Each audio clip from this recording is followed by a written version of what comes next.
لیکن انہیں 11 کر کے یا تھوڑے تھوڑے کر کے یا ان کو قسطوں میں کیوں منظور کیا جا رہا ہے، اس کا بھی فیصلہ وہ عدالت میں لینے گئے کہ بھائی ایک ہی کرتے پہ ہو، جس ناسی استعفے دیتے ہیں ساڑھے فیصلے ساڑھے مطابق کرو، تو فیصلے تو نہیں ہوتے ہیں۔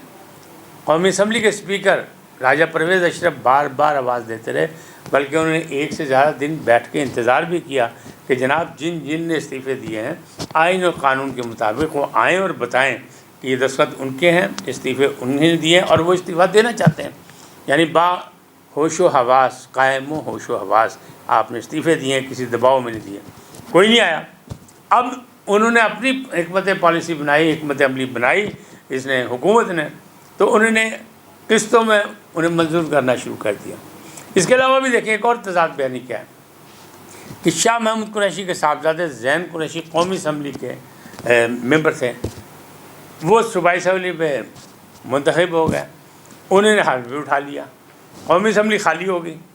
اب وہاں مہر بانو کو جو شاہ محمود قریشی کی صاحبزادی ہیں ان کو ٹکٹ دیا گیا، تو تضاد بیانی یہ بھی آ گئی کہ وراثت جیسے منتقل ہو رہی ہے کہ ایک سیٹ خالی ہوئی ہے تو بیٹی کو دے دی ہے۔ بیٹی نے جواب دیا کہ جناب میری بڑی جد و جہد ہے، تو بھائی جن پہ آپ کو اعتراض ہے، چاہے وہ بلاول ہو، چاہے مریم ہو، چاہے کوئی اور ہو، ان پہ بھی تو اعتراض آپ لوگوں کو ہے نا کہ یہ ماروثی سیاست کر رہے ہیں۔ ماروثی سیاست نہیں ہونی چاہیے۔ افسوسناک بات یہ ہے کہ اگر عمران خان صاحب کے بچے یہاں نہیں ہیں یا حالات ایسے بن گئے کہ وہ نہیں بچے یہاں رکھ سکے تو کسی کا کیا قصور ہے؟ لائیں وہ بھی اپنے بچوں کو سیاست میں لیں، اس میں کیا ہے؟ وہ بھی آکسفورڈ سے پڑھ کے ہیں، ان کے بچے بھی باہر سے پڑھ کے ہیں، اگر وہ پاکستانی ہیں تو آئیں، پاکستان کے آئین اور قانون کے مطابق الیکشن لڑیں۔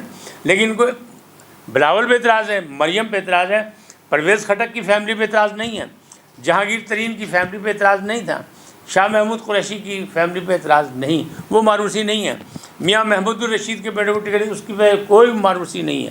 تو معاملات تو یہ ہے کہ تضاد بیانی جو ہے وہ بڑھتی جا رہی ہے۔ ایک دوسرے کو جب آپ بیوقوف بنا کے لالی پاپ دیں گے تو پھر مسائل اسی طرح ہوں گے۔ اب معاملات جو ہیں آپ یہ سوچیں کہ پٹرول کی قیمت جو ہے وہ بڑھتی ہے گھٹتی ہے، بڑھتی ہے گھٹتی ہے، اور ابھی اسی طرح ہوگا۔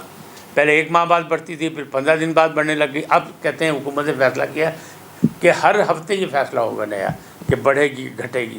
بہرحال یہ تو عوامی مشکل ہے، عوامی مصیبت ہے، اس سے سیاستدانوں کا کوئی تعلق نہیں ہے۔ اچھا ڈالر جو ہے وہ تھوڑا سا اس کا پاؤں اکھڑے ہیں، نیچے آیا ہے، شاید معاملات کو بہتری کی طرف جائیں، لیکن جو معاملات دوسری جگہ ہیں کہ آپ یہ دیکھیں کہ کہتے کچھ ہیں اور کرتے کچھ ہیں، ایک دوسرے کو وہ سمجھتے ہیں کہ انہوں نے اب لاہور ہائی کورٹ میں ایک رٹ کی کہ راجہ ریاض صاحب اپوزیشن لیڈر نہیں ہیں، پی ٹی آئی کے مشترکہ لیڈر نہیں ہیں، لہٰذا ان کو اپوزیشن لیڈر سے ہٹایا جائے۔ بھائی جب آپ پارلیمنٹ میں جائیں گے نہیں تو جو پارلیمنٹ میں بیٹھا ہوا ہے وہی لیڈر بنے گا نا۔ فیصلہ تو آپ نے کہا اب ہائی کورٹ میں بھاگ بھاگ کے کیوں جاتے ہیں، اور اسلام آباد کا مسئلہ آپ لاہور ہائی کورٹ میں لے آئیں۔ بہرحال لاہور ہائی کورٹ سے ایک آرڈر بھی جاری ہو گیا، ایک حکم بھی ہو گیا کہ 15 دن کے اندر اندر جو ہے اسپیکر صاحب فیصلہ کریں۔ بہرحال وہ فیصلہ بھی ہوگا، لیکن جو معاملات ہیں وہ یہ دیکھیں آپ روز بروز جو ہیں وہ خراب ہوتے جا رہے ہیں۔ لیکن حکومت نے کمر کس لی ہے، حکومت نے اب جارحانہ کھیلنے کا فیصلہ کر لیا۔ نواز شریف صاحب کا بھی حکم یہی ہے کہ مسلط پسندی سے بات نہیں بنے گی، پالیسی جو ہے مفاہمتی پالیسی وہ ناکام ہو گئی ہے۔ یہ دشمن جو ہے وہ دشمن ہے، وہ چاہے سیاسی میدان میں ہو یا کہیں بھی ہو، کسی محاذ پر بھی ہو، اس کو دشمن سمجھا جائے جارحانہ۔ لہذا ریفرنس تیار ہو گیا، قومی اسمبلی کے اسپیکر کو جمع کرا دیا گیا، قومی اسمبلی کے اسپیکر اسے دیکھ کے ریکمینڈ کر کے آگے بھیج دے گا۔ اب جب ریفرنس ہوگا تو کیا ہوگا؟ ریفرنس ہوگا تحریک انصاف کے خلاف، ریفرنس جو ہے وہ ہے اس کی قیادت کے خلاف کہ فارن کرنسی اکاؤنٹ میں بار بار کہا گیا ہے کہ جھوٹ بولا، پیسے آئے ہیں، اور کہیں بھی آئین پاکستان کے تحت اس طرح پیسے لینے کی اجازت نہیں ہے۔ پھر بھی اگر یوتھ یہ ناراض ہو جائیں کہ نہیں جی آپ صرف ان کی بات کر رہے ہیں، ہم کب ان کی بات کر رہے ہیں؟ ہم تو کہتے ہیں پیپلز پارٹی کا بھی حساب کریں، ہم کہتے ہیں مسلم لیگ نون کا بھی حساب کریں، ہم کہتے ہیں مولانا فضل الرحمان کا بھی حساب کریں، لیکن جس کا حساب کتاب 8 سال سے چل رہا تھا اس کا فیصلہ تو ہونا چاہیے نا۔ وہ آ گیا اور وہ رپورٹ کی شکل میں آیا، اب ریفرنس ہوگا، ریفرنس پہ آگے فیصلے ہوں گے، فیصلے کے بعد اگر نااہل ہوں گے، شیخ رشید صاحب پھر دھمکی دے رہے ہیں کہ اگر پارٹی کو بین کیا گیا، اگر عمران خان صاحب کو بین کیا گیا، نااہل کیا گیا، تو پھر حالات خراب ہو جائیں گے، معاملات بگڑ جائیں گے۔ تو یہ اندیشہ بھی رہے گا۔ ان کے معاملات چونکہ دھمکیوں سے ٹھیک ہو جاتے ہیں، معاملات طے ہو جاتے ہیں، کچھ مسئلہ ایسا ہے کہ کہیں نہ کہیں لاڈلے کے پیارے موجود ہیں، ان کی رجوم موجود ہے 3.5 سالہ اقتدار کی، لہٰذا انہیں یہی شک ہے کہ شاید دھمکی سے، دھونس سے، جو ہے دھاندلی سے یہ معاملہ حل ہو سکتا ہے۔